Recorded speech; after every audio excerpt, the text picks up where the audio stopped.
सातारा जिल्ह्यातल्या अनेक ग्रामपंचायतींची निवडणूक येत्या 4 ऑगस्टला होणार आहे। या निवडणुकीचा प्रचार अंतिम टप्प्यात आलाय, पण वाठार गावची निवडणूक मात्र पाणी प्रश्नावरून चांगलीच रंगताना दिसतेय। या गावातल्या पाण्याच्या समस्येला मुख्य मुद्दा करत ही निवडणूक लढवली जाते।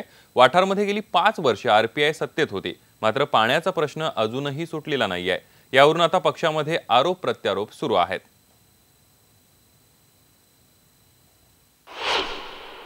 जे काही ठराव वगैरे जे पेपर्स आवश्यक असतात ते ग्रामपंचायतीनं न दिल्यामुळे तो पिण्याच्या पाण्याची योजना या कॅन्सल झाली।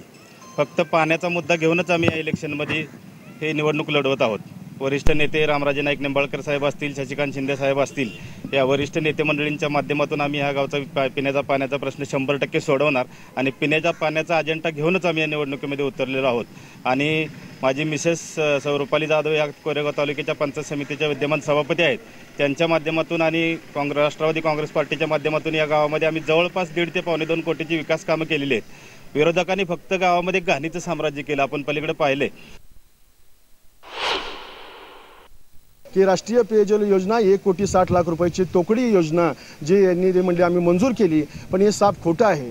कारण ही योजना मंजूर झाली हे मान्य आहे। ही योजना करण्यासाठी जे लागणारा जो दाखला असतो भूजलचा, हा भूजलचा दाखला त्यांनी असा दिला। आम्ही शिवतरमध्ये जागा ज्यावेळेला बघितली त्यावेळेला त्या शिवतरच्या कॅनलचं ते विहिरीची परिस्थिती बघून त्यांनी असा दाखला दिला की या जागेमध्ये पाणी नाही, आणि भूजलचा दाखला तसा दिला, त्यामुळं पाणी योजना ती पूर्ण होऊ शकली नाही।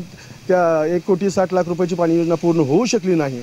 आणि हा दाखला देण्यापाठीमागं इथल्या सभापतींचा हात आहे, इथल्या राष्ट्रवादीच्या नेत्यांचा हात आहे की सत्ताधाऱ्यांनी आणि विरोधक जरी असतील आणखी कुणी, त्या सर्वांनी मिळून गावचा विकास करण्याचं सोडून ह्यांनी फक्त आपली राजकीय पोळी भाजण्यासाठी आणि आपल्या स्वतःच्या स्वार्थासाठी रचलेलं हे कारस्थान। आणि आपले प्रत्येक सर्वसामान्य नागरिकाला जाऊन तुम्ही विचारा, त्याला प्रत्येकाला आपलं दबावतंत्र वापरून त्या दबावतंत्राच्या खाली घेऊन त्याला नेहमी पायाखाली चिरडण्याचा प्रयत्न केलेला आहे।